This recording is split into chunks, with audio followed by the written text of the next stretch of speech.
સાથે દેવભૂમિ દ્વારકા જિલ્લામાં પણ જુલાઈ માસ એટલે કે ડેન્ગ્યુ અને કોલેરા વિરોધી માસ તરીકે ઉજવવામાં આવી રહ્યો છે, જેના ભાગરૂપે જિલ્લામાં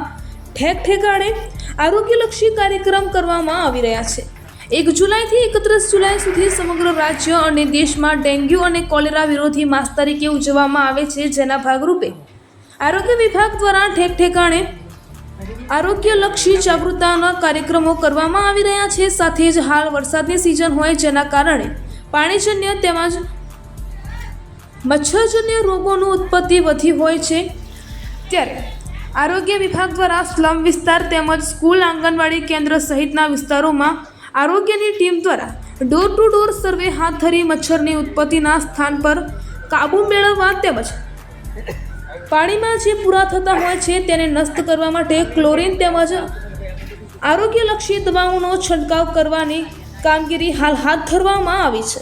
જેના ભાગરૂપે દ્વારકામાં વરસાદ બાદ રોગચાળાના નિયંત્રણ માટે દવા છંટકાવની કામગીરી પણ શરૂ કરાઈ છે। દેવભૂમિ દ્વારકા જિલ્લામાં થયેલા વરસાદને પગલે જિલ્લા વહીવટીતંત્ર દ્વારા લોકોના સ્વાસ્થ્ય અને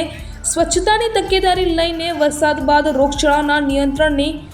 કામગીરી તાત્કાલિક શરૂ કરી દેવામાં આવી છે। દ્વારકા જિલ્લામાં વરસાદ બાદ નીચાણવાળા વિસ્તારોમાં ભરાયેલા પાણીનો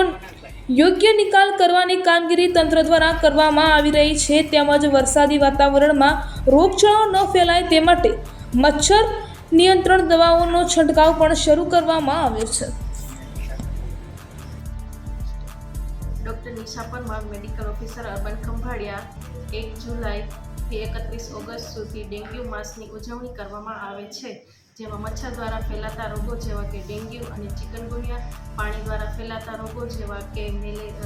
ઝાડા, ઉલટી,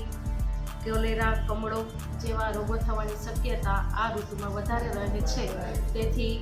સુપર ક્લોરિનેશનની કામગીરી પાણીના દરેક સ્ત્રોતોમાં કરવામાં આવે છે, જેમ કે આંગણવાડી, સ્કૂલ તેમજ ઘરમાં રહેલા ટાંકા, સરકારી કચેરીમાં ક્લોરિનેશનની કામગીરી આરોગ્ય કર્મચારી દ્વારા કરવામાં આવે છે અને વિસ્તારમાં સઘન સર્વેલન્સ ઝાડા અને ઉલટીના કોઈ પણ કેસ જોવા મળે તો તેની સારવાર આપવામાં આવે છે અને તેના લક્ષણો અનુસાર તેને આગળ રિફર કરવામાં આવે છે।